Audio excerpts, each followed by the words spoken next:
Alabama secure its third straight Southeastern Conference championship, its fifth under head coach Nick Saban, and the 26th in program history last week, defeating the Florida Gators 54-16 inside the Georgia Dome in Atlanta. And with that being said, welcome inside of 16 and counting, Touchdown Alabama Magazine's premier football show, coming to you from the gorgeous Courtyard Marriott Hotel in Tuscaloosa, Alabama. I'm joined each and every week by the man of Texas, Ivan White. I'm yours truly, Stephen M. Smith. And Ivan, a wacky first half it was in the SEC title game. We had a blocked punt return for a touchdown, a blocked field goal return for 2 points, an interception return for a touchdown. Basically, any way you could score, it took place. Alabama still found a way to win, and Nick Saban continuing to do what Nick Saban does. Yeah, it's not often you can have your offense put up negative yardage and still be leading on the scoreboard, but it speaks volume to what this Crimson Tide team has done all throughout the year, and that's overcome adversity and find ways to win games as they finish the regular season, and now the SEC title game undefeated, and now they enter postseason play ranked as the number one team going into the college football playoff.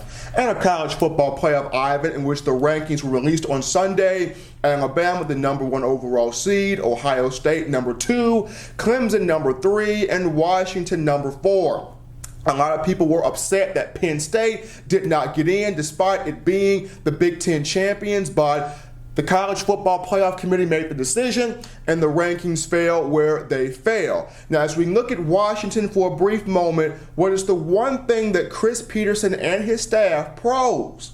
That's the biggest threat to Alabama. I believe it's their defensive aspect of the ball. I know you mentioned the defense, you don't really take them seriously, but this is a top 10 defense in all of college football this year. And one thing I've noticed is, although they've given up the most plays, 899 out of any top 10 defense, they still have given up a very small amount of touchdowns and field goals in that point. So you've got to respect the defense being able to withstand and hold opposing teams scoreless off the board. When you look at this Washington defense, the first thing you think of, obviously, would be defensive line, but it's the cornerbacks that I'm looking at. The defensive backfield, the one player I'm looking at specifically is Kevin King. He's a player that has 2 interceptions and 13 pass breakups this year. When a player has over 10 pass breakups and still has interceptions on his tally, you know he's been tested a lot and he's been able to rise to the occasion. If Nick Saban and the Crimson Tide do test him, it could not end up the very same fate that has ended up in other games this season for the Crimson Tide.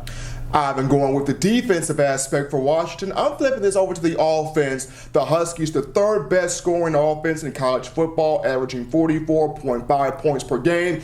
As far as total yards are concerned, they are the 11th best total offense nationally, 6,203 yards. And it all starts with quarterback Jake Browning, a very cerebral young man, 3,280 passing yards, 42 touchdowns to just 7 interceptions. In the run game, we have Myles Gaskin, who's a 1,000-yard rusher, 10 touchdowns for him on the season, and also Lavon Coleman, who spells him from time to time.